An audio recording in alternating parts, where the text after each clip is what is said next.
आपने शुरू करें। पूजा, आप इतने दिन कहाँ गायब थे?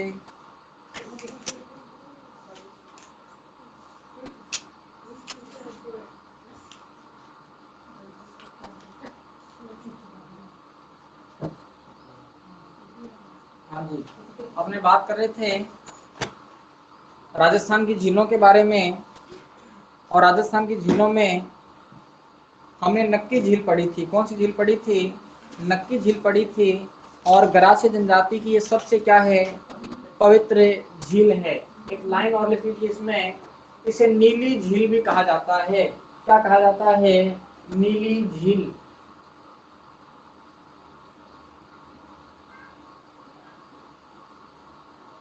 कौन सी झील को? नक्की झील को क्या कहते हैं? नीली झील के नाम से भी जाना जाता है। उसके बाद हम नेक्स्ट बात करें, हम बात कर रहे थे पुष्कर के बारे में। किसके बारे में? पुष्कर झील।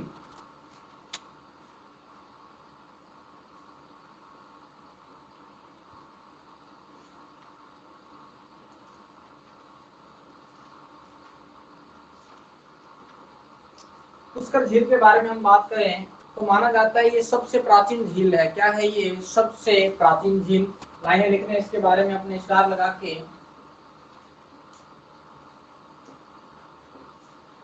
सबसे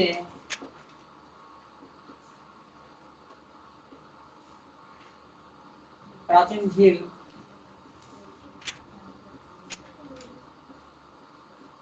निर्माण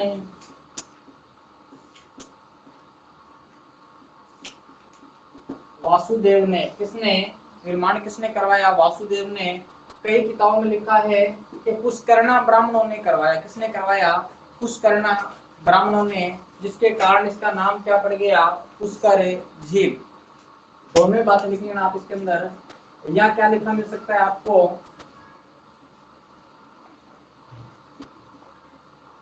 पुष्करणा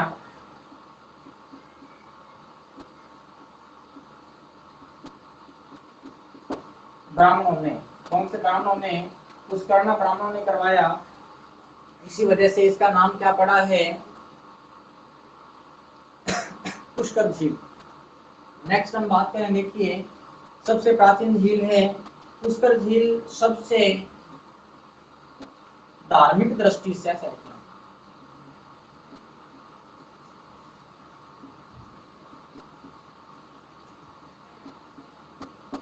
धार्मिक दृष्टि से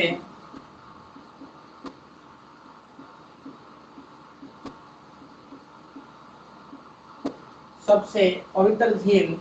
दूसरी लाइन में लिख रहा हूं, सबसे प्रदूषित झील। कैसी झील है? सबसे प्रदूषित झील भी यही है, पवित्र झील भी यही है।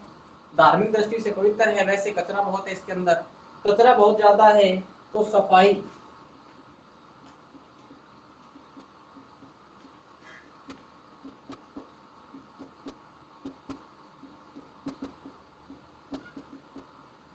उन्नीस सौ 97-98 से कनाडा सरकार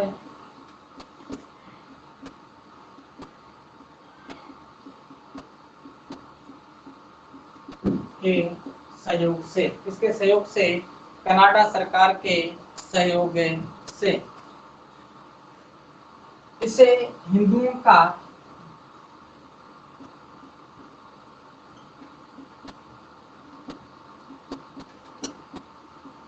पंचम तीर्थ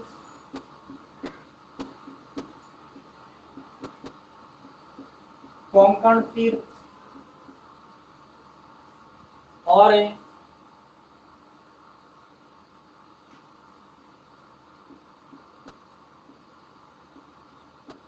तीर्थों का मामा, तीर्थों का मामा। इसमें ये साफ कर देना वासुदेवा, निर्माण पुष्कर ब्राह्मण लिखना है, पुष्कर ब्राह्मण। उसके बाद हम बात करें हिंदुओं का पंचम तीर्थ है कोंकण तीर्थ है या तीर्थों का मामा। उसके बाद देखिए तीर्थों की नानी अलग है, वो सांबर झील है, कौन सी है, सांबर झील है। और तीर्थों का भांजा अलग है, वो कौन सा है, मत्स्यकुंड धौलपुर, कौन सा है, मत्स्यकुंड धौलपुर। हिंदुओं का पंचम तीर्थ कोंकण तीर्थ या तीर्थों का मामा। इसी के किनारे जगह नहीं है, थोड़ा सा लिखो, साफ करके बाद में लिखेंगे।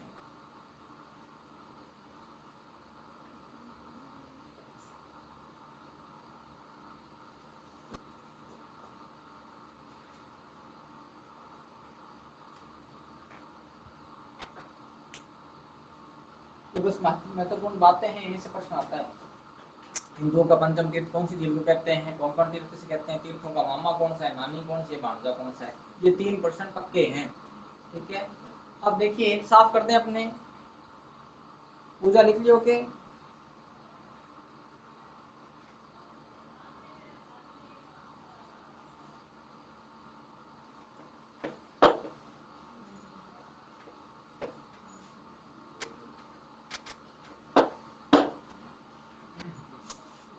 और अपनी बात करें इसी झील के किनारे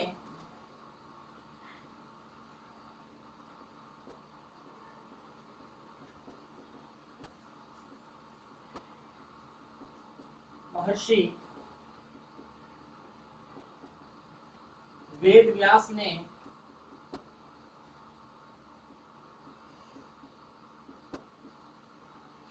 महाभारत की रचना, किसकी रचना, महाभारत की रचना की। और उसके बाद हम बात करें इसी झील के किनारे तपस्या की थी, वो किसने की थी,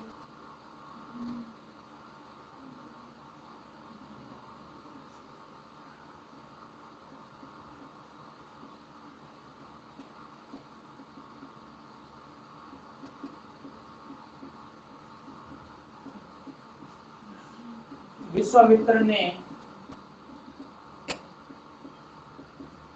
तपस्या की। किसने तपस्या की, विश्वामित्र ने। और एक परी अप्सरा थी कोई मेनका नाम की, मेनका गांधी नहीं है, मेनका मतलब वैसे मेनका थी कोई नाम, उस टाइम की थी कोई। तो उसने क्या किया था, विश्वामित्र की जो तपस्या उसको भंग कर दिया था। इतनी सुंदर बन के आ गई, डांस करने लगे उसके सामने, विश्वामित्र ने भक्ति छोड़ दी थी भाई पे। बहुत अच्छी भक्ति कर रहा था और मेनका ने क्या कर दी थी, उसकी भक्ति को भंग कर दिया। वास्तव में है ये सच है, आप कभी पढ़ोगे इसके बारे में। इस झील के किनारे विश्वामित्र ने तपस्या की, महाभारत भी यहाँ पर है लिखी गई। देखिए यहाँ पर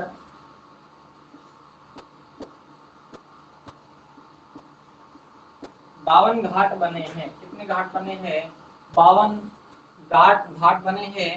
और ये परिहार शासकों के द्वारा बनवाए गए थे, इतना तो क्या पूछेगा, ऐसा कुछ नहीं है। 52 घाट बने हैं, जिसमें सबसे बड़ा घाट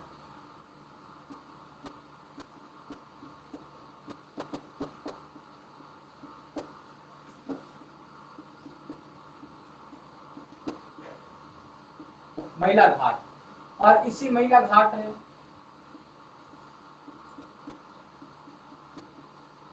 पर महात्मा गांधी की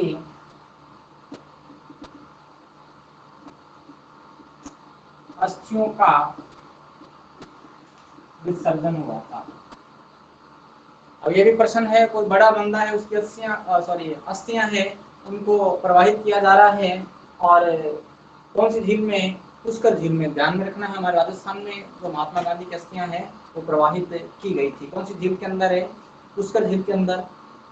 कौन सा घाट है? महिला घाट, जिसे महात्मा गांधी घाट या गौ घाट के नाम से जानते हैं। वर्तमान में महात्मा गांधी घाट या गौ घाट भी आप लिख सकते हैं। हाँ जी। हम घाटों में देखिए, अन्य घाट,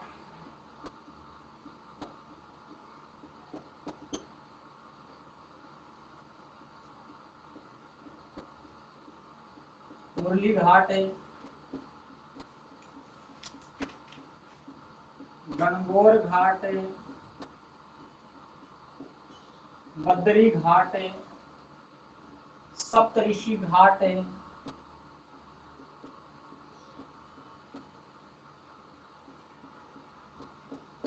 ये सब घाट किससे संबंधित हैं? पुष्कर झील से संबंधित हैं। इनमें से सप्तऋषि से प्रश्न आ सकता है, गणगौर घाट से प्रश्न आ सकता है। टोटल घाट कितने हैं? 52 है।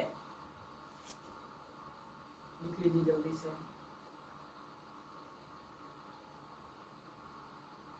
इसी झील के किनारे महाभारत के बाद कौरवों व पांडवों का क्या हुआ था? मिलन हुआ था। लिख लीजिए, लिखें तो लास्ट में लाइन और लिख लो, लिखने के बाद लिख लेना यहाँ स्टार लगाकर। इसी झील के किनारे कौरवों व पांडवों का मिलन।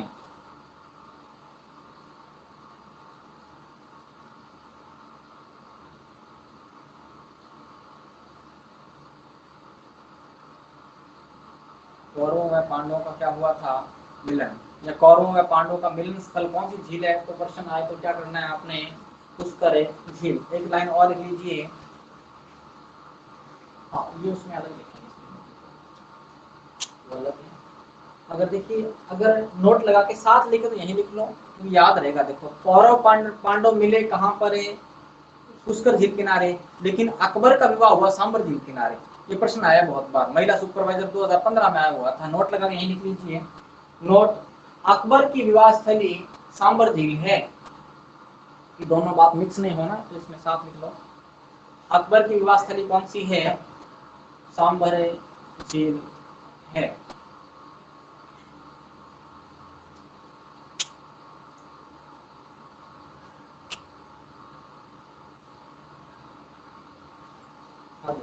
उसके बाद वैसे बोल के लिखवा दे रहा हूँ, लिख लीजिए।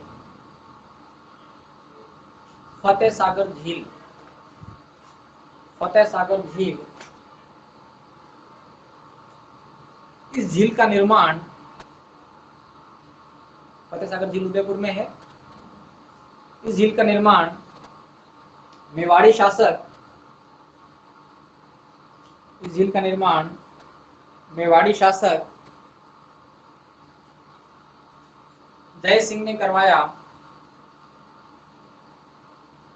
जय सिंह ने करवाया,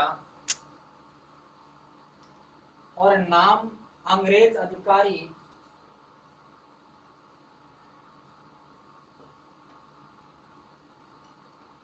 नॉट, नॉट लिखा हुआ आता क्या आएगा? और नॉट, नॉट के नाम पर कनॉट झील रखा गया।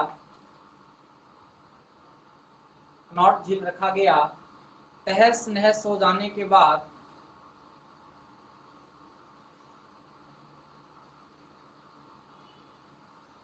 तहस नहस हो जाने के बाद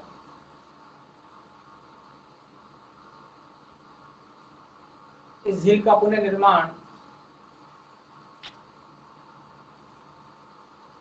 मेवाड़ी शासक फतेह सिंह के द्वारा, मेवाड़ी शासक फतेह सिंह के द्वारा करवाया गया। तो नाम फतेह सागर पड़ा। तो नाम फतेह सागर, बस इतना लिख लो, याद रहेगा आपको। फतेह सागर झील का मूल नाम क्या था भाई? कनॉट झील था। और कनॉट झील था, क्यों पड़ा वो मैंने आपको बता दिया। निर्माण अलग बंदा करवाने वाला है, पुनर्निर्माण अलग बंदा करवाने वाला है, ठीक है।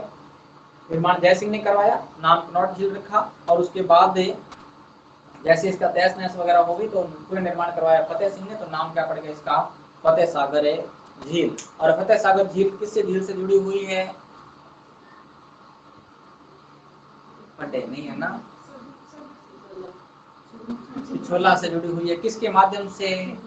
स्वरूप सागर के माध्यम से। तो आप याद नहीं करते, छोटी छोटी बातें यहीं से प्रश्न आने हैं, ठीक है। उसके बाद हम बात करें, पुष्कर में इतना कुछ है, सबसे पवित्र झील है, ये याद रखना है आपने। और भी ये छोटी छोटी बातें ही क्वेश्चन बनने वाली हैं, और ये इंपॉर्टेंट करना है। ये जो ये नई बात है, ये आज तक पेपर में नहीं आया है यहाँ से। हो सकता है आने वाले टाइम पूछ ले, गणगौर घाट, बद्रीनाथ घाट, सॉरी बद्रीनाथ नहीं, बद्री घाट, सप्तऋषि घाट किस झील का? वंशी घाट भी इसी का ही है, वंशी, वंशी इसे बोलते हैं, वंशी। मुरली लिख दिया, मुरली वंशी हो गया, वंशी आ गया, वंशी घाट, ठीक है। ये भी इसी का भाग है। 52 घाट है, 52 में मैंने इंपोर्टेंट लिख दिए जो फेमस से नाम है ना, गणगौर देखो, बद्री आ गया, मुरली आ गया, सप्तऋषि, एक सुंदर सा नाम है, अच्छा सा नाम है, आने को आ सकता है कि सप्तऋषि घाट किसका संबंध किससे है। ये 4-5 आपने ध्यान में रखने। उसके बाद हम नेक्स्ट बात करें,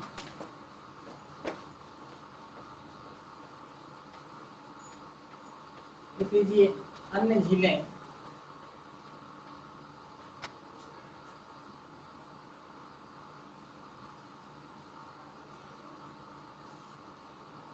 अन्य झीलों में लिखिए, एक नाम आता है पीथमपुरी। कौन सी पुरी है? पीथमपुरी, कोथौर, रेवासा। तीनों की तीनों कहाँ है? सीकर में है। तीनों की तीनों कहाँ है? सीकर में है। उसके बाद हम बात करें, इसमें देखिए कुछ खारे पानी की भी है, ये खारे की है।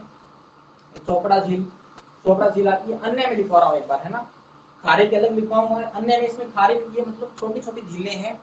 जिससे प्रश्न क्या पूछ सकता है कि ये झील कहाँ पे है? पीथमपुरी पूछ लेगा कहाँ पर है। वो छोर रेवासा से, हमारे को रेवासा से पता लग रहा है, रेवासा नाम सीकर में है, दीन माता का मंदिर है यहाँ पे, हमारे को ध्यान पड़ा। लेकिन कोछोर से हमारे को ध्यान नहीं पड़ रहा है कि कोछोर कहाँ है। कोछोर कहाँ पे है? सीकर में। चोपड़ा झील कहाँ है? पाली में, बहुत ही महत्वपूर्ण है, पाली में। कहाँ पर है? पाली में। उसके बाद में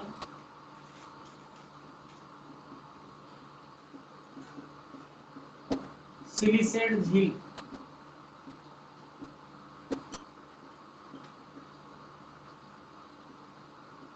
थैला झील, बहुत ही महत्वपूर्ण है दोनों ही। दोनों कहाँ है? अलवर है। दोनों कहाँ है? अलवर में है। सिलीसेड झील को नंदन कानन के नाम से जाना जाता है। इसमें लिख लीजिए सिलीसेड को, सिलीसेड अलवर, सिलीसेड झील एरो लगा के लिख लीजिए ऐसे, इसे नंदन कानन, नंदन कानन के नाम से जाना जाता है।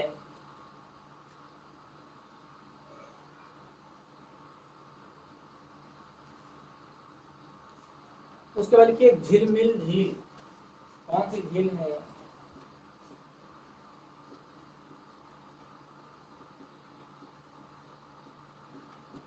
कहाँ पर है भाई ये?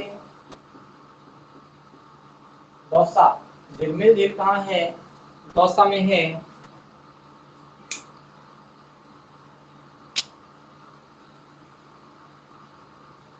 फिर लिखिए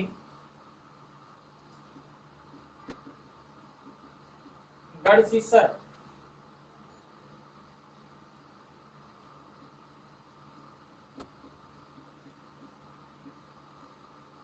मूल सागर,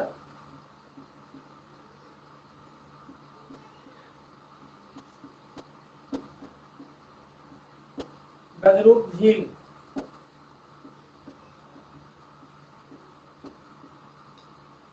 जैसलमेर, इसमें कावोद झील भी है। जैसलमेर में कावोद झील भी यही है। कावोद के बारे में एक बात लिख लेना ऐसे करके,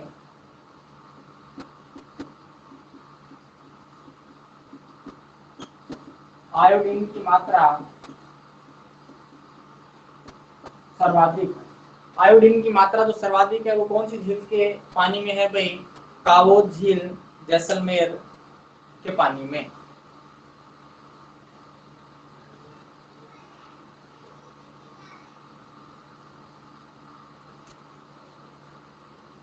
फिर लिखिए नगर तलाई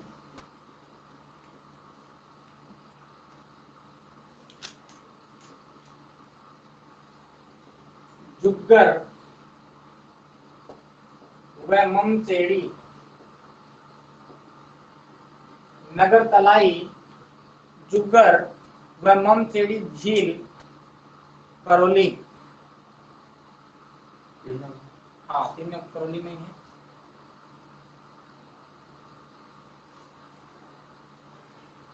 उसके बाद देखिए कोलायत झील, उसके बारे में थोड़ा विस्तार से पढ़ेंगे। कोलायत झील, कोलायत झील लिखिए, लिखिए ना ये सब कुछ।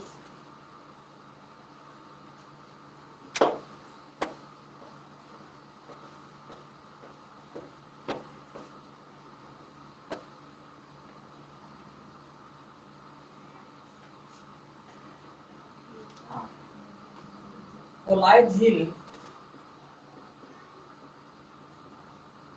है कहां पर भाई?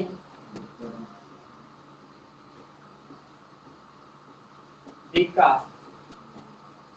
में। सबसे महत्वपूर्ण बात है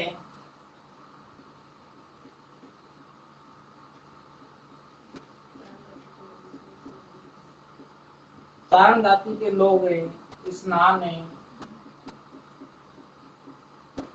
क्यों भाई? मैंने बताया था आपको इसकी पढ़ाते समय, है ना, करणी माता का एक भांजा था, क्या नाम था उसका? लाखन। किसका पुत्र था? गुलाब कंवर का, है ना, गुलाब का पुत्र था। और नाम क्या था उसका? लाखन था।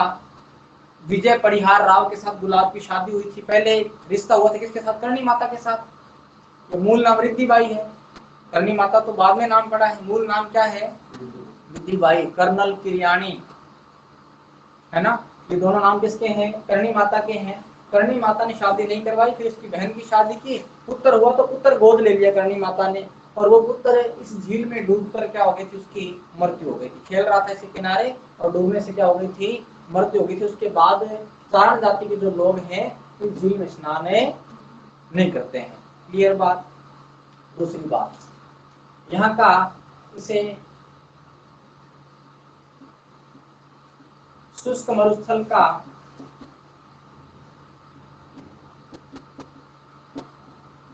सुंदर मरुउद्यान कहा जाता है। शुष्क मरुस्थल का सुंदर मरुउद्यान कहा जाता है। इसे भाई कोलायत झील को ध्यान रखना।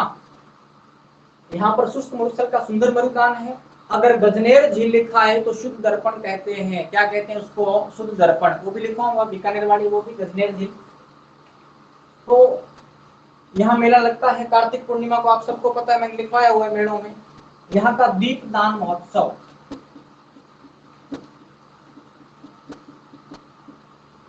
दीपदान महोत्सव क्या है? प्रसिद्ध। और एक बात ध्यान रखना, कार्तिक पूर्णिमा को पुष्कर में मेला लगता है, वो मैंने आपको बताया था, रंगीला मेला। मेलों में पता हुआ है कि नहीं पता ये बात? पुष्कर झील के अंदर जो मेला लगता है उसे हम क्या कहते हैं? रंगीला मेला के नाम से जानते हैं। अगर लिखो तो लिख लो उसमें भी, वो भी कार्तिक पूर्णिमा को लगता है। पुष्कर झील में जो मेला लगता है वो भी कार्तिक पूर्णिमा को ही लगता है, और उसे हम किस नाम से जानते हैं? रंगीला मेला के नाम से। लिखना तो लिख लीजिए, बाकी मेलों में मैंने लिखवा दी शायद। दीपदान महोत्सव कहाँ का फेमस है? कोलायत झील का फेमस है। शुष्क मरुस्थल का सुंदर मरुउद्यान कहते हैं। सारण जाति के लोग स्नान नहीं करते हैं। मेला लगता है कार्तिक पूर्णिमा को, ये मेलों में अपने पढ़ चुके हैं। उसके बाद में हम बात करें गजनेर झील। कौन सी झील है? गजनेर झील। गजनेर झील भी कहाँ पर है? बीकानेर। कहाँ पर है? बीकानेर में। और इस झील के पानी को, इस झील के, लिख लो, बोल के लिखवा दे रहा हूं, इस झील के पानी को शुद्ध दर्पण, इस झील के पानी को शुद्ध दर्पण कहा जाता है। यह कई बार ऐसे पूछ ले कौन सी झील को कहते हैं शुद्ध दर्पण, तो किसको? गजनेर झील, बीकानेर को।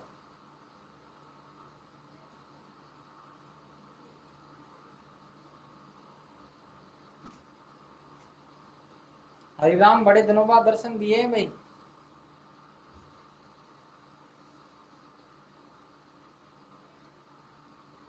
हाँ जी। नेक्स्ट अपन बात करें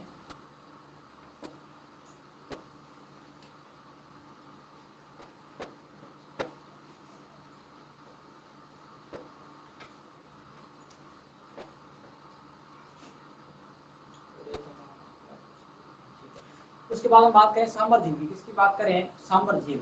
नाम आपने सुना है, सांबर झील। खारे पानी की झीलें लिखने का, ऊपर हेडिंग लगा लेना, खारे पानी की झीलें, सांबर झील।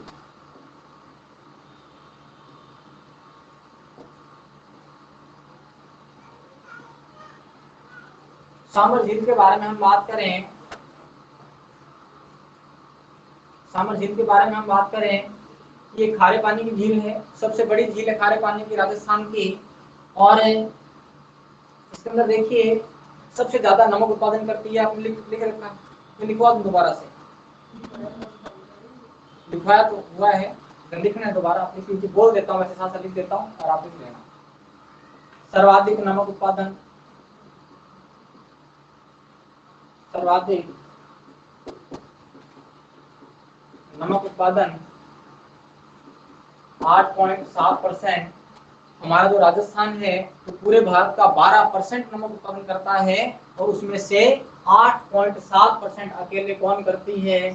सांबर झील करती है, खारे पानी की झील है। अब देखिए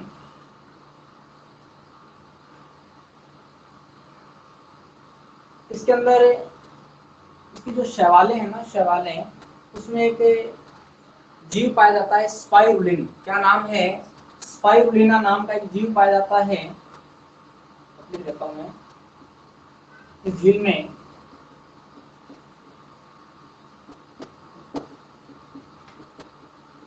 स्पाइरुलिना,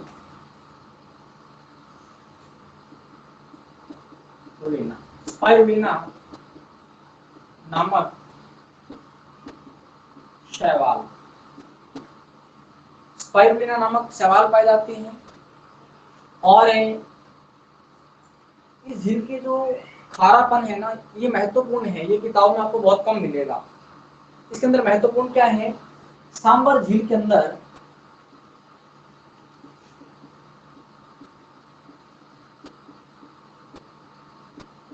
स्वेडा फ्रूटी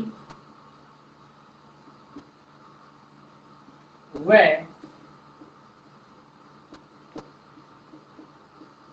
साल्वेडोरा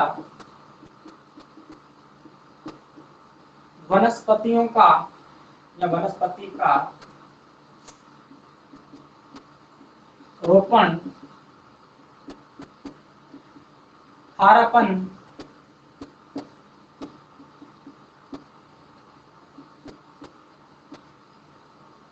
करने हेतु, खारापन कम करने के लिए कौन सी वनस्पति, स्वेडा फ्रूटी और साल्वेडोरा, ये अपने नाम ध्यान में रखने हैं कि स्वेडा फ्रूटी और साल्वेडोरा वनस्पतियों का रोपण कौन सी झील में किया जा रहा है? सांबर झील में किया जा रहा है, वहां का खारापन कम करने के लिए।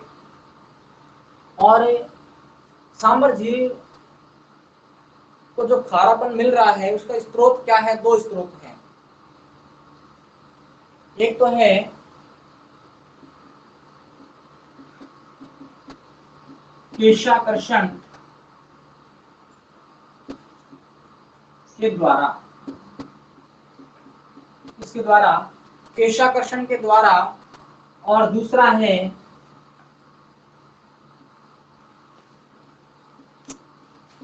झीलों के द्वारा, सॉरी नदियों के द्वारा, नदियों के द्वारा लवणता उपलब्ध। कहने का मतलब ये जो झील है इसे लवणता उपलब्ध कैसे हो रही है, केशाकर्षण पद्धति के द्वारा और दूसरा नदियों के द्वारा। केशाकर्षण पद्धति क्या है, इसकी जो परत है नीचे की झील की वो कैसी है, खारी है, और उसके अंदर से जो खारापन है, लवणता है, वो घुल कर के आ जाती है, ऊपर आ जाती है, और सूखने के बाद जहाँ वो जल सूख जाता है वहां ऊपर परत बन जाती है किसकी, नमक की। उस पद्धति को हम क्या कहते हैं, केशाकर्षण पद्धति। और नदियों के द्वारा आपको पता है जो नदियां हैं वो लवणीय भूभाग से बहती हुई आती हैं और लवण अपने साथ लाती हैं और इस नदी के अंदर सॉरी इस झील के अंदर डाल देती हैं। अब देखिए नदियों के द्वारा हम बात करें, यहाँ से एक प्रश्न और बनता है। यहाँ नदियां देखिए,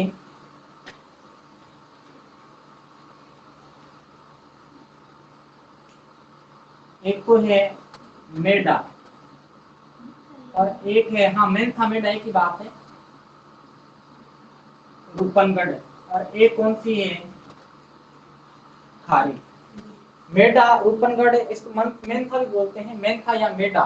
सर्वाधिक लवणता उपलब्ध करवाने वाली कौन सी है, मेडा है। सर्वाधिक लवणता उपलब्ध करवाने वाली कौन सी है, मेडा नदी है, जो सांबर झील को लवणता उपलब्ध करवाती है। नाम क्या है, मेढा। ध्यान रखना इसको। कौन सी झील है, मेडा झील है। क्या होगा, कौन सी झील है, मेढा, सॉरी कौन सी नदी है, मेढा नदी है। और कौन सी झील को, सांबर झील को सर्वाधिक लवणता उपलब्ध करवाती है। ये बात। इसके बाद लाइनें लिख लो, बोल के लिखा दे रहा हूं। देखिए इस झील को देवयानी, इस झील को देवयानी ऑब्लिक तीर्थों की नानी, देवयानी ऑब्लिक तीर्थों की नानी के नाम से जाना जाता है। किसको भाई, सांबर झील को। कौन सी झील को, सांबर झील को।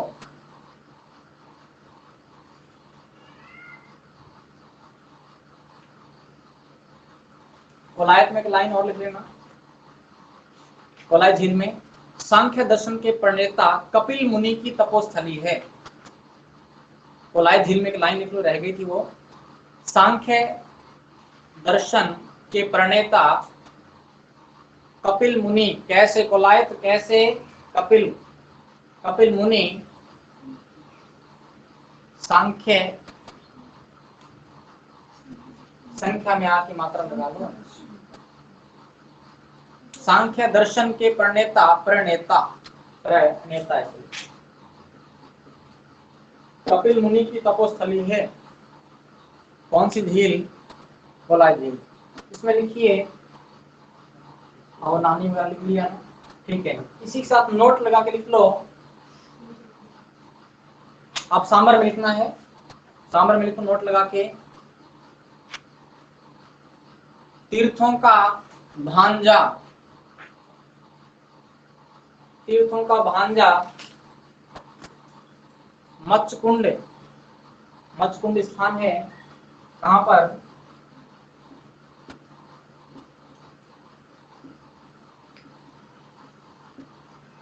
धौलपुर। मत्स्यकुंड कहाँ है, धौलपुर के अंदर है।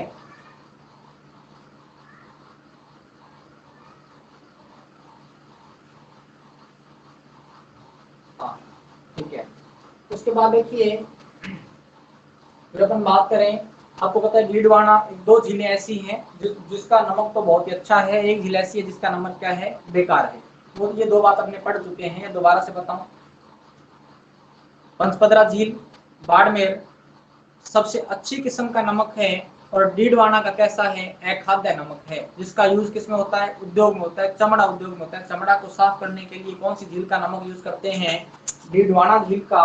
और पंचपदरा झील का क्या है, खाने में सर्वोच्च किस्म का है या सर्वोत्तम किस्म का है, एक ही बात है। क्योंकि पंचपदरा झील का जो नमक है उसमें सोडियम क्लोराइड की मात्रा कितनी है भाई, 98% है। पंचपदरा झील के नमक में सोडियम क्लोराइड की मात्रा कितनी है, 98% है। लेकिन डीडवाना झील के अंदर सोडियम क्लोराइड की जगह सोडियम सल्फेट पाया जाता है। क्या पाया जाता है, सोडियम क्लोराइड की जगह सोडियम सल्फेट पाया जाता है। कौन सी झील में, पूछ लिया कौन सी झील, बताना सो रहे हैं देखो सभी, कौन सी झील में, डीडवाना में। चलो पंचपदरा के बारे में जो बात बताई थी नया जी बताएंगे, जल्दी से बताओ क्या बात मैंने सुनाई। इधर देखो मेरी तरफ। हाँ, खाद्य है क्या, खाद्य, खाद्य क्या विशेषता है इसमें,